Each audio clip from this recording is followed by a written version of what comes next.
Summer 217 BC. A Roman army of 30,000 men is marching into a wall of fog they cannot see through. In the next 3 hours, every one of them will be dead, drowned, or dragged away in chains. Their commander is certain he's chasing a beaten enemy, running scared somewhere ahead in the mist. He is wrong about almost everything: the direction, the danger, and the man he thinks he's hunting. To understand how this happened, rewind to the spring after Hannibal's victory at Etrurian.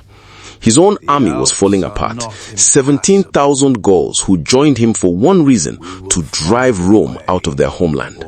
Every day he waited was a day he lost their loyalty. 2 Roman roads stood between him and Italy. Both watched, both guarded. So Hannibal chose the one route nobody thought to guard: a flooded marsh considered simply impassable. 4 days and 3 nights, his army marched through drowning darkness.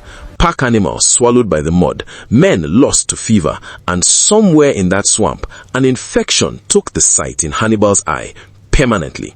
He came out the other side, half blind, but he came out exactly where he needed to be. 50,000 men standing behind the entire Roman defensive line, and not one Roman scout had seen them move. For days, Rome still believed he was trapped in the north. He was already in their backyard. Hannibal didn't need to beat the Roman consul in battle. He needed to humiliate him into a mistake. So he set the Etrurian countryside on fire, village after village, directly in his enemy's line of sight. His name was Gaius Flaminius, loud, popular with the Roman public, and known for one thing above all: he hated being made to look weak. Watching his people's land burn from his own wall was about to cost him everything. His officers begged him to wait for reinforcements. A second consul was already marching to join him. Flaminius refused. He could see the smoke from his own walls. Waiting was no longer a decision he was willing to make. What Flaminius didn't know, Hannibal had made sure every Gaul in his army understood exactly whose land they were marching toward. Years earlier, this same consul had seized their ancestors' homeland by force. Hannibal marched his entire army south, placing himself directly between Flaminius and Rome, ignoring the consul completely, as if he wasn't even worth fighting.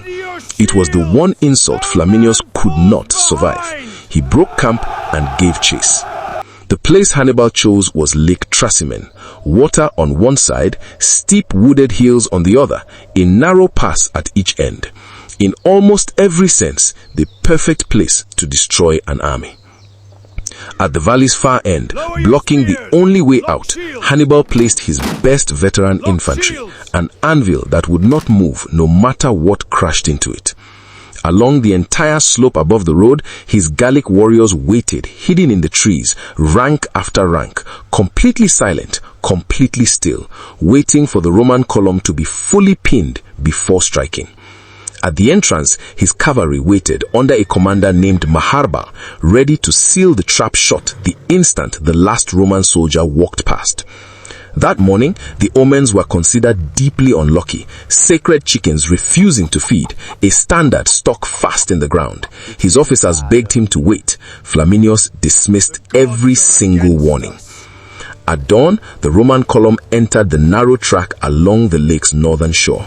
Ahead, Hannibal's decoy fire still burned. Flaminius read them exactly as intended. The enemy, waiting, still running scared. He sent no scouts into the hills. Then Hannibal gave the signal.